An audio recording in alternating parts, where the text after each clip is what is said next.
Hello friends, तो कैसे हो आप लोग। आज की इस वीडियो में हम लोग स्टार्ट करने वाले हैं सेल डिवीज़न।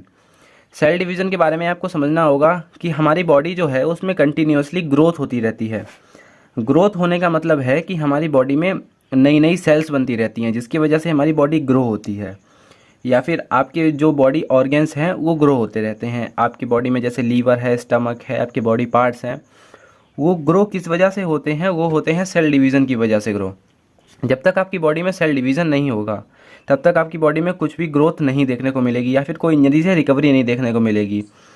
हमारी कोई भी एक सेल है, वो क्या काम करती है? वो दो सेल्स को बनाती है, ठीक है। दो या चार भी सेल्स हो सकते हैं। एक सेल से सेम और सेल्स को बनना ही सेल डिवीज़न कहलाता है। तो देखते हैं सेल डिवीज़न क्या है। सेल रिप्रोडक्शन को सेल डिवीज़न बोला जाता है। सेल डिवीज़न दो टाइप्स का होता है। पहला है सोमैटिक सेल डिवीज़न, जिसे बोला जाता है माइटोटिक सेल डिवीज़न, और इसे ही बोला जाता है माइटोसिस, ठीक है।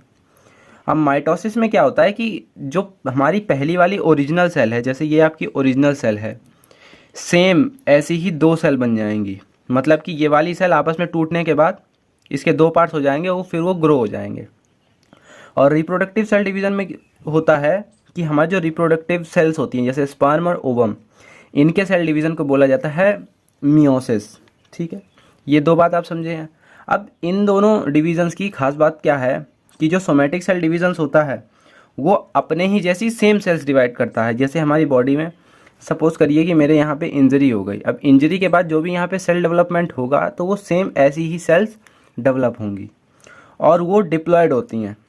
डिप्लॉयड होने का मतलब क्या है कि हमारी बॉडी में, ये मैंने यहाँ पे लिख रखा है, हमारी जो सेल्स के अंदर कुछ क्रोमोसोम्स प्रेजेंट होते हैं जो कि 23 पेयर्स होते हैं, ठीक। ये होते हैं सोमैटिक सेल्स में। 23 पेयर्स का मतलब 46 क्रोमोसोम्स। और रिप्रोडक्टिव सेल में ये 23 ही प्रेजेंट होते हैं, पेयर नहीं, ओनली 23। और जिसमें से 22 क्रोमोसोम्स मेल और फीमेल दोनों में कॉमन होते हैं, जबकि एक एक क्रोमोसोम ऐसे होते हैं जो कि सेक्स क्रोमोसोम्स होते हैं, जो सेक्स को डिटरमाइन करते हैं, ठीक है। ये कुछ सेल डिवीज़न है। जब आपका सेल डिवीज़न होता है तो क्या होता है कि आपकी ये जो सेल है, इसके जितने पार्ट हैं, आपका ये cell mitochondria, Golgi apparatus, ribosome, endoplasmic reticulum, nucleus, सबका डिवीज़न होता है। आपका न्यूक्लियस डिवाइड होता है, फिर ये सब मतलब फिर इससे ब्रेक डाउन होके दो सेल्स बनती हैं। तो आज हम लोग क्या देखने वाले हैं? माइटोसिस के बारे में। माइटोसिस क्या होती है, इसके जो भी प्रोसेसेस होते हैं वो हम आज कंप्लीट पढ़ेंगे। तो मैंने यहाँ पे लिख रखा है सोमैटिक सेल डिवीज़न, मतलब कि माइटोसिस। माइटोसिस के नाम से ज़्यादा जाना जाता है, आपको ये ध्यान रखना है। तो माइटोसिस में क्या होता है कि सेल जो है, अगर आपकी कोई भी सेल है, वो अपने आप को डुप्लीकेट करके दो सेल्स बना देगी, और जो ये दो सेल नई बनी हुई होंगी ये पहले वाली सेम सेल की एकदम सेम होंगी। आइडेंटिकल का मतलब होता है एकदम 100% सेम।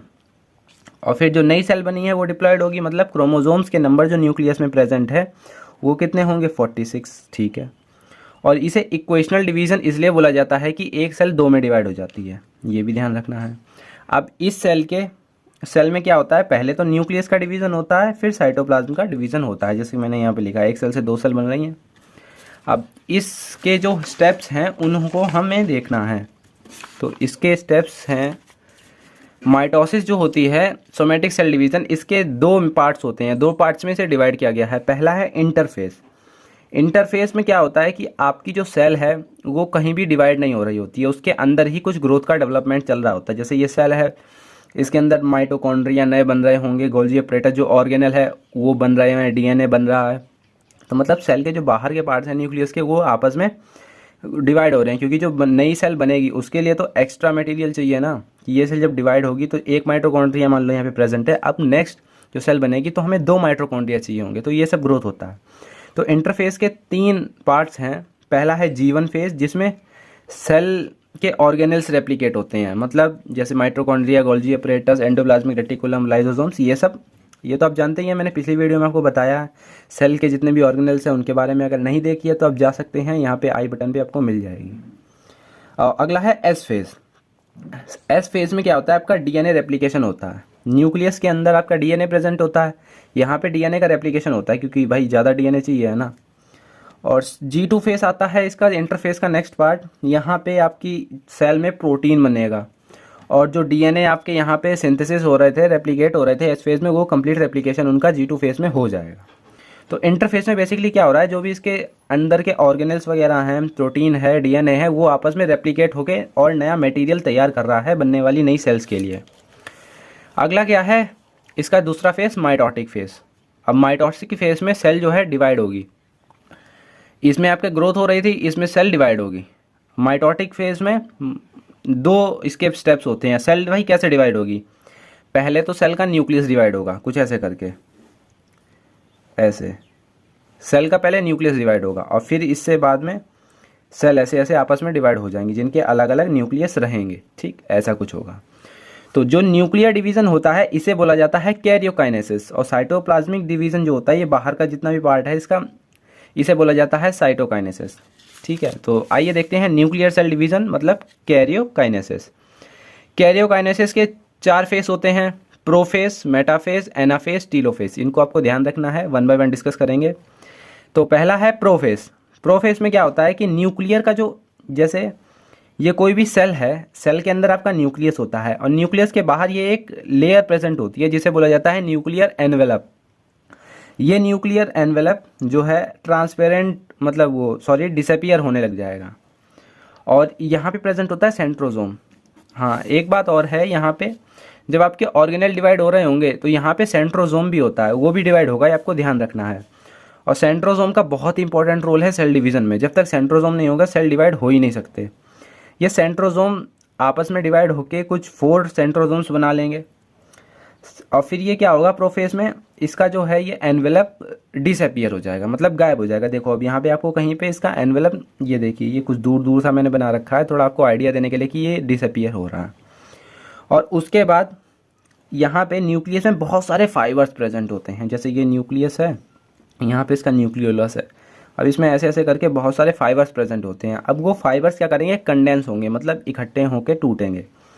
अब ये फाइबर कुछ इस तरीके से ब्रेक डाउन होंगे। ये फाइबर था, इसने आपस में ब्रेक डाउन किया और ये 2 ऐसे इसमें स्पिंडल्स फाइबर्स बना लिए, तो इन्हें बोला जाता है क्रोमोजोम्स। जो ये एक फाइबर बना है, मैं आपको यहाँ पे दिखाता हूँ, ये जो हमारे फाइबर्स थे यहाँ पे क्रोमेटिन, ये कुछ इस तरीके से टूटता है ऐसे, इसे बोला जाता है पूरे स्ट्रक्चर को क्रोमोजोम्स। और ये जो इसका बीच में एक सेंटर पार्ट होता है जिससे ये फाइबर अटैच होते हैं, इसे बोला जाता है सेंट्रोजोम। और ये जो पूरी एक ये चीज़ होती है इसे बोला जाता है क्रोमेटिड, ठीक, आप समझे। तो यही मैं समझाने की आपको कोशिश कर रहा था। अब क्या होगा, ये जो क्रोमेटिड जनरेट हुए हैं यहाँ पे क्रोमेटिड्स बने हैं, ठीक। क्रोमेटिड्स जो हैं, क्रोमेटिड्स के पेयर प्रेजेंट होते हैं क्रोमोसोम में। अब ये क्रोमोसोम बने हैं और ये स्पिंडल फाइबर बनाएगा कौन, सेंट्रियोल। सेंट्रियोल वर्ड कहाँ से आया है, सेंट्रोजोम से। सेंट्रोजोम क्रोमोसोम्स के सेंट्रोमेयर को अटैच करेगा और ये इसे अट्रैक्ट करने की कोशिश करेगा। ये होता है हमारे फर्स्ट स्टेप में। मतलब फर्स्ट स्टेप में कुल मिला के क्या हो रहा है कि आपका एनवेलप डिसअपियर हो रहा है, क्रोमेटिड कंडेंस हो रहे हैं, क्रोमोसोम्स बना रहे हैं और ये स्पिंडल फाइबर्स, स्पिंडल जनरेट हो रहे हैं। तो ये आपको लाइन दिख रही है, इन्हें स्पिंडल बोला जाता है, ठीक है। फर्स्ट आपका स्टेप हो चुका है। अब नेक्स्ट स्टेप आता है मेटाफेस, प्रो मेटा एना टीलो, ठीक।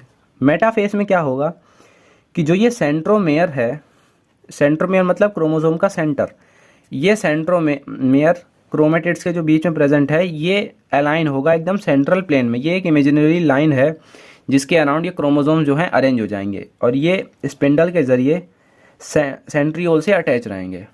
बस इतना ही होगा सेकंड स्टेप में। थर्ड स्टेप आता है एनाफेस। एनाफेस के 2 फेजेस होते हैं, early phase, late phase. Early phase में इसका जो है ब्रेक डाउन होगा, जो ये है ये यहाँ से ऐसे करके ब्रेक डाउन होगा और ये एकदम आप अलग अलग हो जाएगा, मतलब इसका डिवीज़न हो रहा है। सेंट्रोमेयर जो है डिवाइड हो रहा है और अब ये क्रोमेटिड फाइबर को अपने साथ लेके जाएगा और ये 2 पोल्स जो हैं इनकी तरफ इसे खींचेगा। तो ये देखिए ये टूट के खींच रहा है। और जो लेट एनाफेज है उसमें जो हमारी न्यूक्लियस है, न्यूक्लियस डिवाइड होना स्टार्ट हो जाएगा। मतलब यहाँ पे देख रहे हैं, इसे बोला जाता है क्लीवेज। क्लीवेज का मतलब हल्का सा डिवीज़न यहाँ पे स्टार्ट हो जाना। तो मतलब कि break down, splitting of centromere with chromatid is known as anaphase. अब टीलोफेज में क्या होगा, टीलोफेज सबसे इंपॉर्टेंट फेज है भाई। एनाफेज में ये तो अलग हो चुके हैं, बस क्या कमी रहेगा, ये इसे यहाँ से जोड़ दो, अलग अलग न्यूक्लियस कर दो। ये कहाँ चल रहा है, हमारे सेल के अंदर न्यूक्लियस चल रहा है अभी। टीलोफेज टीलोफेज में क्या होगा, न्यूक्लियर एनवेलप था जो, हाँ सबसे इंपॉर्टेंट बात यहाँ पे, न्यूक्लियर एनवेलप जो डिसअपियर हो चुका था वो अब रीअपियर होना स्टार्ट हो जाएगा। और यहाँ पे जो क्रोमोसोम्स प्रेजेंट थे ये कुछ इस तरीके से प्रेजेंट थे। भाई स्टार्टिंग कहाँ से हुई थी, स्टार्टिंग हुई थी हमारी फाइबर्स से। ये जो फाइबर्स थे अब ये दोबारा उन्हीं फाइबर्स की फॉर्म में बन जाएगा और बस इसका ब्रेकडाउन हो जाएगा और हमारे 2 न्यूक्लियस तैयार हो चुके हैं। ठीक है, ये देखिए 1 न्यूक्लियस, ये 2 न्यूक्लियस सेल के अंदर। अब जो इसका अगला फेस आता है, मैंने आपको क्या बताया था, पहले सेल डिवीज़न के 2 पार्ट होते हैं, इंटरफेस और माइटोटिक फेस। और माइटोटिक फेस के 2 पार्ट होते हैं, न्यूक्लियर डिवीज़न और साइटोप्लाज्मिक डिवीज़न। तो अब हमें पढ़ना है साइटोप्लाज्मिक डिवीज़न और इसे ही बोला जाता है साइटोकाइनेसिस। अब इसमें क्या होगा कि जो आपके ऐसे करके सेल में कुछ न्यूक्लियस बना हुआ था ना, ये अब ये यहाँ से हो जाएगा ब्रेकडाउन। अब ये ब्रेकडाउन कैसे होगा कि जो साइटोसोल ऑर्गेनेल थे वो सब आपस में डिवाइड हो जाएंगे, वो अपनी अपनी दोनों तरफ पहुँच जाएंगे और बस यहाँ पे प्लाज्मा मेम्ब्रेन जो है अंदर की तरफ मूव होगा और एक रिंग लाइक स्ट्रक्चर बना देगा और बस ये 2 सेल हमारी जो हैं फॉर्म हो जाएंगी। ठीक है, ये हो गया टोटल सेल डिवीज़न। अब इसे एक बार रिवाइज कर लेते हैं। पहला फेज़ क्या होता है हमारा, इंटरफेज़। इंटरफेज़ में क्या होता है, G1, जहाँ पे हमारे सेल ऑर्गेनेल डिवाइड्स होते हैं, सेंट्रोसोम, माइटोकॉन्ड्रिया, ये सब। और नेक्स्ट आता है एस फेज़। एस फेज़ में DNA का रेप्लिकेशन होता है। और G2 फेज़ में क्या होता है कि जो भी इसके ऑर्गेनेल्स हैं वो सभी जो डिवाइड हो रहे हैं उनके साथ DNA का आइडेंटिकल जो नया स्ट्रक्चर बन रहा है, जैसे यहाँ पे सेंट्रोसोम रेप्लिकेट हो रहा था, DNA रेप्लिकेट हो रहा है, तो वो कंप्लीट तरीके से रेप्लिकेट हो जाएंगे और साथ ही प्रोटीन सिंथेसिस भी होगी। तो इंटरफेस कंप्लीट हो गया। माइटोटिक फेस में 2 होते हैं पार्ट्स, कैरियोकाइनेसिस मतलब न्यूक्लियस का डिवीज़न होगा और साइटोकाइनेसिस मतलब साइटोप्लाज्म। और कैरियोकाइनेसिस के 4 स्टेप्स होते हैं, प्रोफेस, मेटाफेस, एनाफेस, टीलोफेस। ठीक है, उम्मीद करता हूँ आप ये सेल जो डिवीज़न है समझ गए होंगे। अगर आपका कोई कमेंट हो, क्वेश्चन हो, आप मुझे कमेंट में बता सकते हैं। तो मिलते हैं किसी और एक अच्छे वीडियो में, तब तक के लिए